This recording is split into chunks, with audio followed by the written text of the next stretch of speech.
Hello नमस्कार दोस्तों, मैं विकास शाक्य एक बार फिर से आप सबका स्वागत करता हूं अपने चैनल पर। और जैसा कि आपको पता है कि हम कली हनुमाड़ी डिस्कस कर रहे हैं अपनी इस सीरीज में, प्लेलिस्ट में।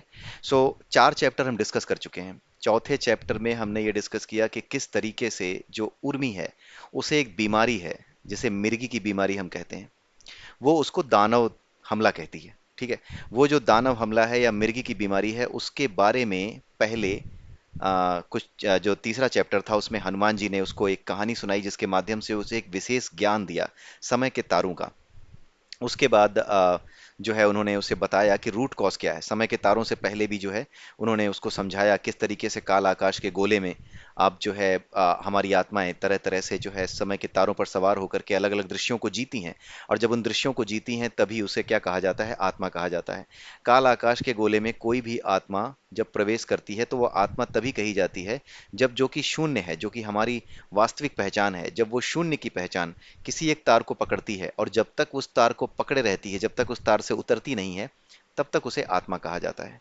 ठीक है। यही कॉन्सेप्ट इसमें समझाया गया। और जब वो तार से उतरना और तार को बदलना जान जाती है, तार से दूर होना जान जाती है, उसी स्थिति को क्या कहा जाता है, उसी स्थिति को मुक्त होना कहा जाता है, मोक्ष कहा जाता है।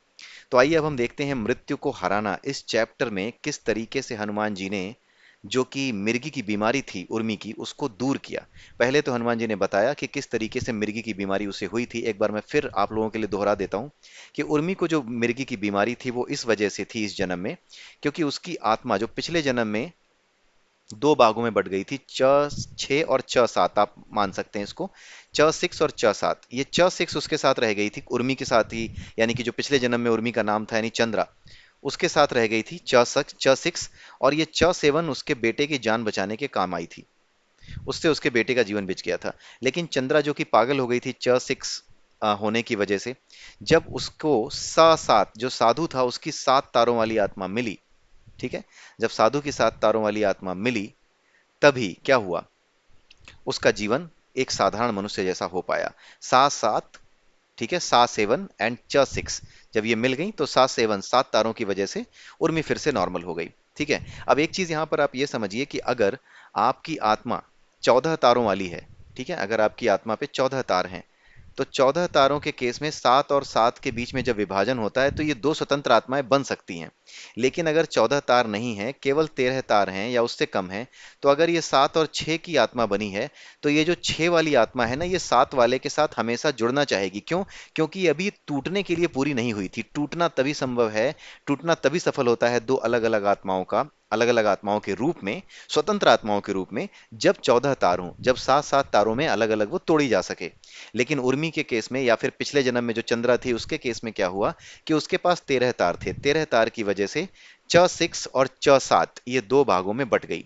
अब ये जो दो भागों में जबरदस्ती इसे तोड़ा गया, ठीक है, जब इसे जबरदस्ती तोड़ा गया, हनुमान जी ने इसे तोड़ा, तो ये जो आत्मा टूट तोड़ी गई है, ये टूटने के लायक, स्वयं से टूटने के लायक नहीं थी। इसे हनुमान जी ने अपनी कृपा से तोड़ दिया था, लेकिन ये टूटने के लायक अभी बची नहीं थी। ये टूटने लायक नहीं थी क्योंकि इसमें केवल 13 तार थे। इसलिए जो च 6 और च 7 थे, ये दोनों चीजें आपस में मिलने को तरस रही थी, क्योंकि जब तक ये 14 नहीं बन जाती तब तक ये स्वतंत्र आत्मा के रूप में दो भागों में नहीं टूट सकती थी। इसीलिए उर्मी को मिर्गी की बीमारी थी। ठीक है। अब जब मिर्गी के हल की बात आती है, हनुमान जी जब उसे बताते हैं कि किस तरीके से अब वो मिर्गी का इलाज करेंगे, तो अब वही बात यहाँ पर मृत्यु को हराना इस नाम के चैप्टर में, अध्याय 5 में इसका डिस्कशन किया गया है।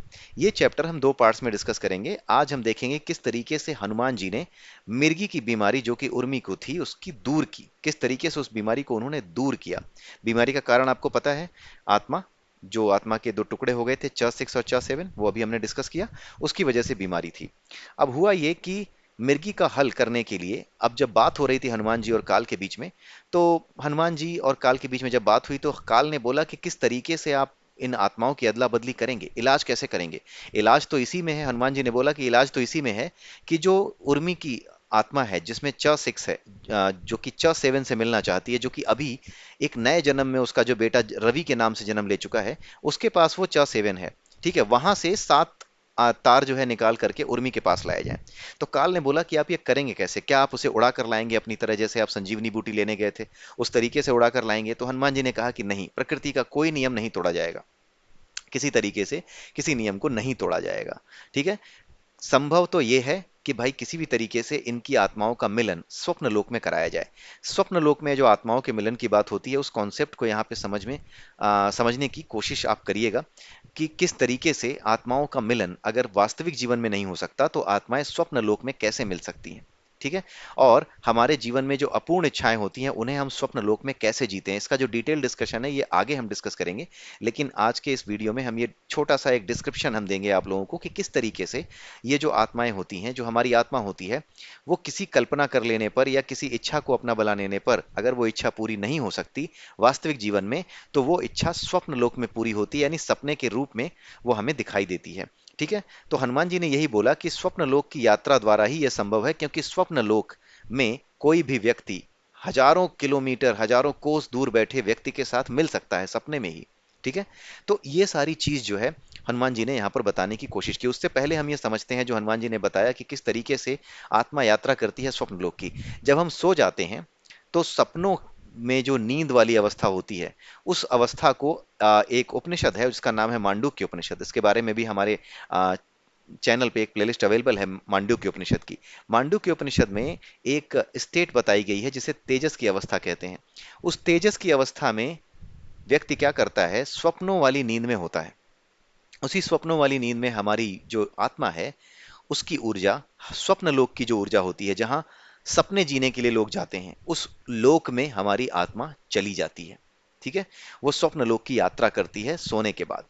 ठीक है। जो कुछ यहाँ पर इच्छाएं रह गई हैं हमारी, जो पूरी नहीं हो सकती या पूरी नहीं होती अभी, जो सत्य नहीं है, ठीक है, उन इच्छाओं को लेकर के वो वहीं जाती है और वहीं पर जो है दूसरे किरदारों के साथ जो कुछ भी उसने कल्पना की थी कि ऐसा हो जाएगा वैसा हो जाएगा, उन कल्पनाओं को वास्तविक रूप में वहां पर जी करके चली आती है। जैसे एक एक सिंपल सा एग्जाम्पल यहाँ पे हनुमान जी ने दिया हुआ है। उसमें ये बताया गया है कि अगर मान लीजिए कि कोई व्यक्ति है, महेश नाम का एक आदमी है। ठीक है। वो क्या करता है, किसी व्यक्ति की मृत्यु को देख करके आता है। जब वो किसी व्यक्ति की मृत्यु को देख करके आता है तो वो ये सोचता है, उसे डर डर लगता है, एक तरह का भय उसके मन में उत्पन्न होता है कि जिस तरीके से ये व्यक्ति मर गया है, अपने छोटे छोटे बच्चों को पीछे छोड़ गया है, उसी तरीके से कहीं अगर मेरे पिता की मृत्यु हो गई तो क्या होगा। एक भय उसके मन में आता है। तो अगर ये भय उसके मन में आता है, अब क्योंकि वास्तविक जीवन में तो उसके पिता की मृत्यु हुई नहीं है, लेकिन ये जब भय उसके अंदर आता है तो दो काम वो कर सकता है। या तो जब वो भय उसके अंदर आए, उसके भीतर आए, तो वो क्या करे कि ईश्वर की प्रार्थना करे, और ईश्वर की प्रार्थना या ईश्वर को ध्यान में रखते हुए इस बात का ध्यान रखे कि जो कुछ भी मैं बुरा सोच रहा हूं या जो कुछ भी मैं ऐसा सोच रहा हूं कि मेरे साथ बुरा हो जाएगा या किसी तरह की अनहोनी हो जाएगी, वो अनहोनी मेरे साथ नहीं हो सकती, क्योंकि भगवान हमारी रक्षा कर रहे हैं और भगवान को जो मंजूर होगा वही होगा, इसलिए मुझे हर चीज स्वीकार है।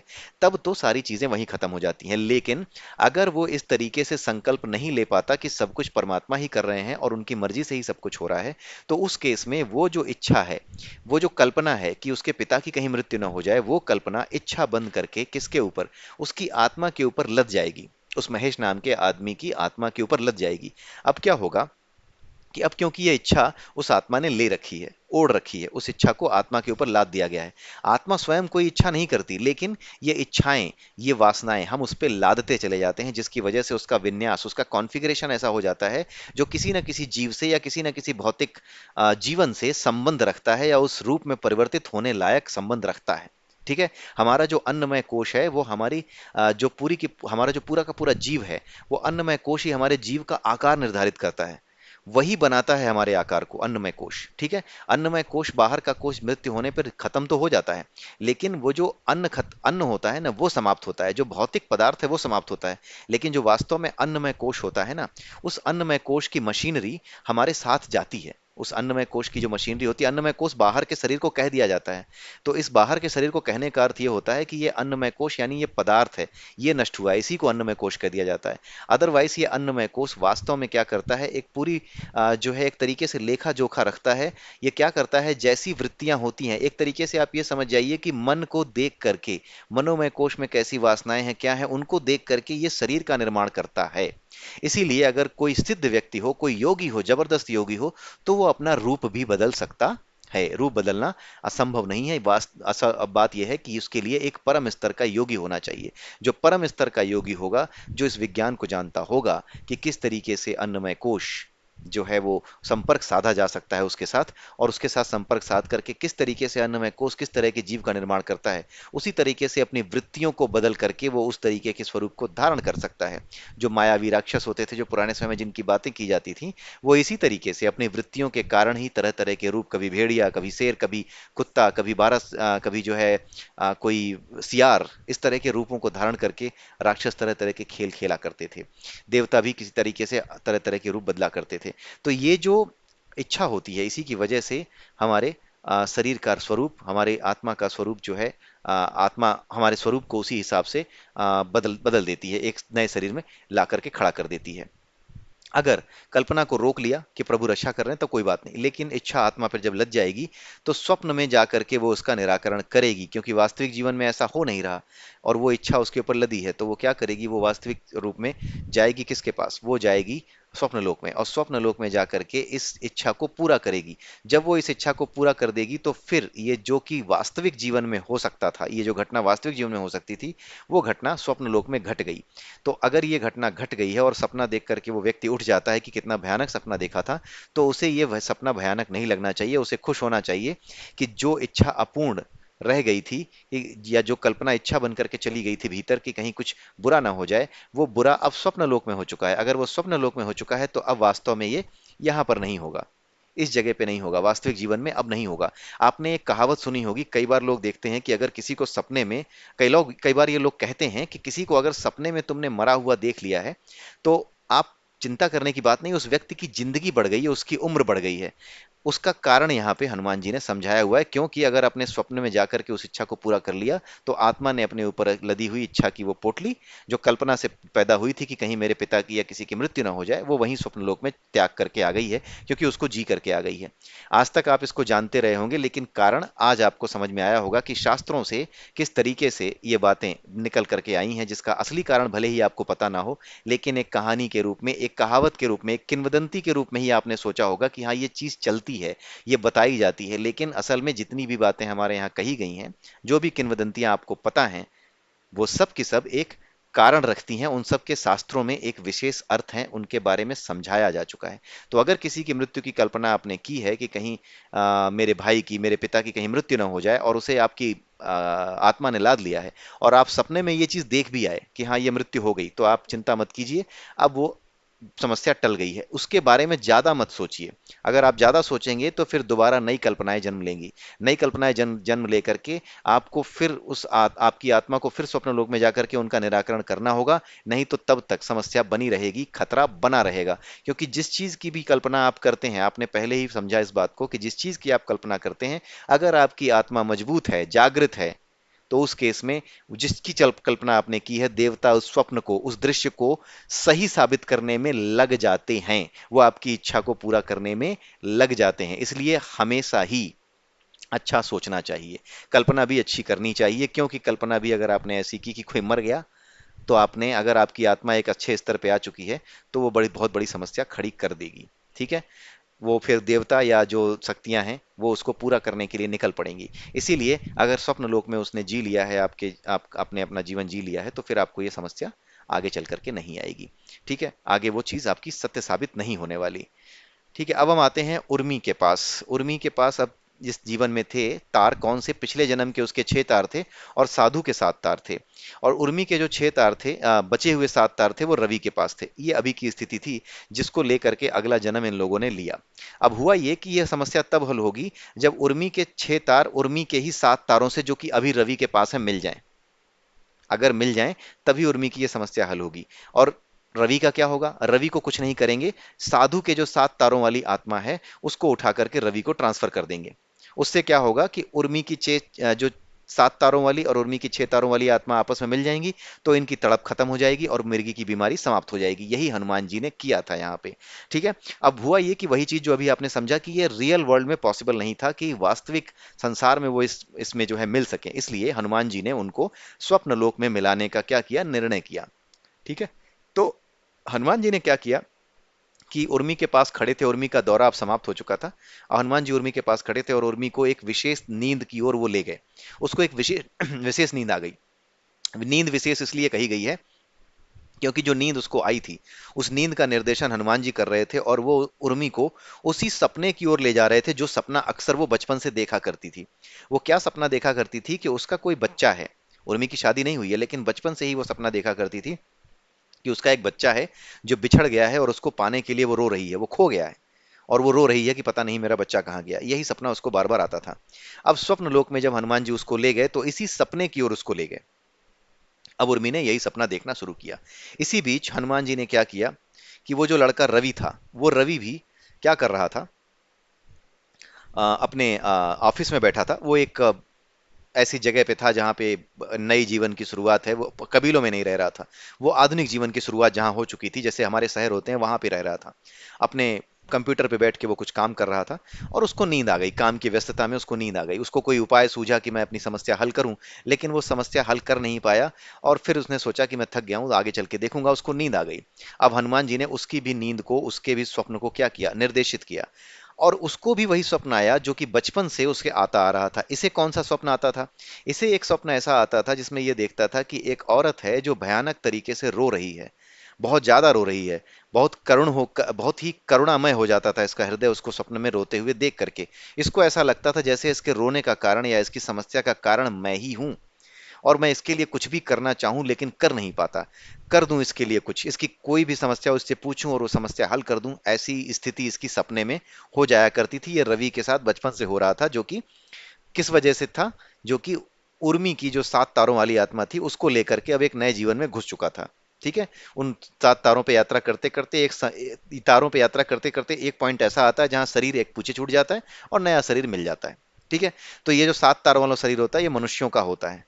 तो जितने उन्नत आप होंगे उतने ही उन्नति के साथ आप आगे बढ़ेंगे। अगर आपने अपनी आत्मा को नीचे गिरा लिया है बंदरों की तरह, या जानवरों वाली स्तर पे ले आए हैं कि आपके तार कम हो गए हों, तो अगला जीवन आप उन्हीं तारों के हिसाब से पाओगे। 5-6 तार रह गए हैं, 4 तार रह गए हैं, तो आप उसी तरीके से जानवरों वाले जीवन में, हिंसक जानवरों वाले जीवन में प्रवेश पाओगे और उसी तरीके के दृश्यों को जियोगे।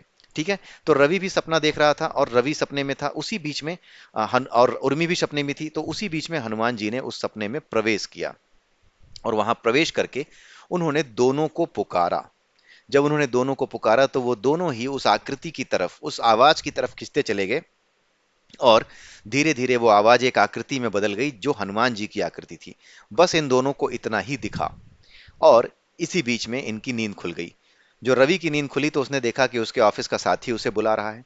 और जब उर्मी की नींद खुली तो उसने देखा कि साक्षात हनुमान जी उसके सामने खड़े हैं।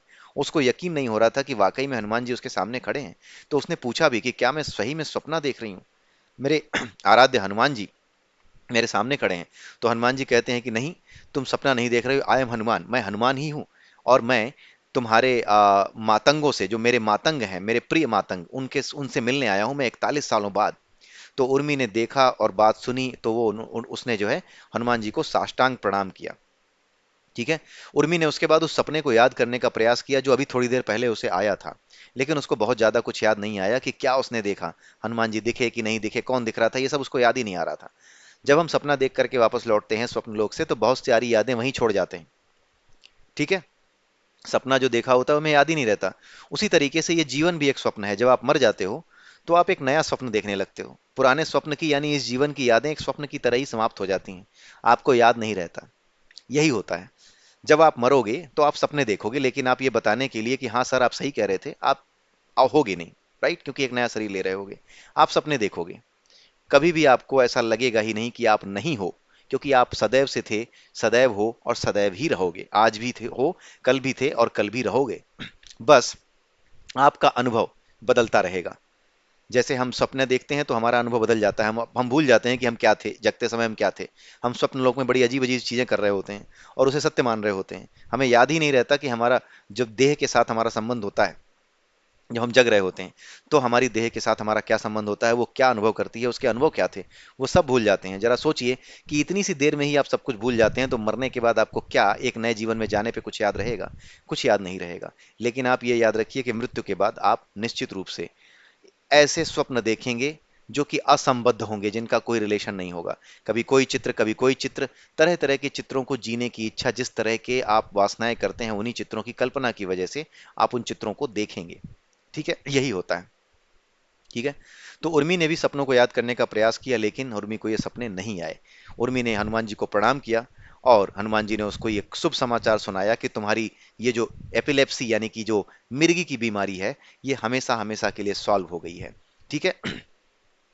और सॉल्व कैसे हो गई है इसके बारे में सिर्फ हनुमान जी जानते थे। वो जानते थे कि आत्माओं की अदला बदली हुई है। पहले क्या था, च छ और सा सात यानी साधु की 7 तारों वाली और चंद्रा की 6 तारों वाली आत्मा उर्मी के भीतर थी। और च सात यानी चंद्रा की 7 तारों वाली आत्मा पहले रवि के पास थी। अब क्या हुआ, च छः और च सात मिलकर के उर्मी की वापस आत्मा बन गए। ठीक है। और सा सात जो था वो रवि की आत्मा को मिल गए। ठीक है। अब आप ये मत सोचिएगा कि उस साधु की भी आत्मा को मिर्गी हो गई होगी, नहीं, साधु को मिर्गी नहीं हुई होगी, क्योंकि उसके पास 14 तार थे। जब 14 तार होते हैं तो सात सात स्वतंत्र आत्माओं में ये टूट सकती है, और इन दोनों में आपस में कोई रिलेशन रहे बिना भी ये दो आत्माओं में टूट करके आगे बढ़ सकती है। इसलिए वो चीज यहाँ पे नहीं होगी। ठीक है। ये सब चल ही रहा था कि तभी हनुमान जी को मृत्यु के देवता यम की उपस्थिति का वहां पे आभास हुआ। तो हनुमान जी को आश्चर्य हुआ कि कहीं ऐसा तो नहीं है कि ये जो आत्माओं की अदला बदली हुई है उससे कोई समस्या खड़ी हो गई हो जिसकी वजह से यमराज यहाँ पर किसी के प्राण लेने के लिए उपस्थित हैं। तो इसके आगे क्या हुआ था, क्या यमराज वहां पर उर्मी की जान लेने आए थे, अगर उर्मी की जान लेने आए थे तो हनुमान जी ने उसे कैसे बचाया, ये सारी चीजें हम अगले वीडियो में देखेंगे। तो आप, आई होप कि आपको ये समझ में आया होगा, ये कॉन्सेप्ट समझ में आया होगा समय के तारों का, और किस तरीके से स्वप्न लोक में इस तरह की चीजें जो है होती हैं, और किस तरीके से जो हमारे शरीर आत्मा के जो तार हैं, अगर वो इस तरीके से बदल जाएं, टूट जाएं किसी भी प्रकार से, तो होता क्या है, मिर्गी की बीमारी हो जाती है। मिर्गी की बीमारी इस तरीके से सही होती है जब वास्तव में वो दोनों आत्माएं जो टूटी हुई हैं आपस में मिल जाएं। कई जन्मों बाद में मिल सकती हैं, हो सकता है अगले ही जन्म में मिल जाए। जब भी मिलेंगी तभी वो बीमारी सही हो जाएगी। लेकिन मिर्गी की बीमारी का एक कारण यहाँ पे ये बताया। और वास्तव में आश्चर्य है कि मिर्गी की बीमारी का कोई इलाज इस संसार में अभी ढूंढा नहीं जा सका है, कोई फिट इलाज नहीं ढूंढा जा सका है।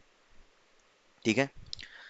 और अगर बताया भी जाता है मिर्गी का इलाज, तो योग में बताया जाता है कि योगाभ्यास के द्वारा अपने आत्मा को मजबूत करिए, योग के द्वारा अपनी आत्मा को स्वतंत्र मुक्ति की ओर ले जाइए, ताकि ये हो सके। कोई जानता नहीं है ये, बहुत लोग जानते नहीं है ये, लेकिन जब वो आत्मा मुक्ति की ओर जाने लगेगी, यानी उसके शरीर के अंदर आत्मा जो है, जब उसके तार बढ़ने लगेंगे, जब वो 14 तारों की तरफ जाने लगेगी, तो ये किया जा सकता है। अगर 14 तारों की तरफ जाने लगेगी तो अपने आप मिर्गी चली जाएगी। इसीलिए योग में कहा जाता है कि इसको समाप्त करने का उपाय होता है। ठीक है। तो इसी के साथ आज का ये वीडियो यहीं पे समाप्त होता है। अगले वीडियो में फिर मिलेंगे। तब तक के लिए जय सिया राम, जय श्री कृष्णा, जय श्री राधे।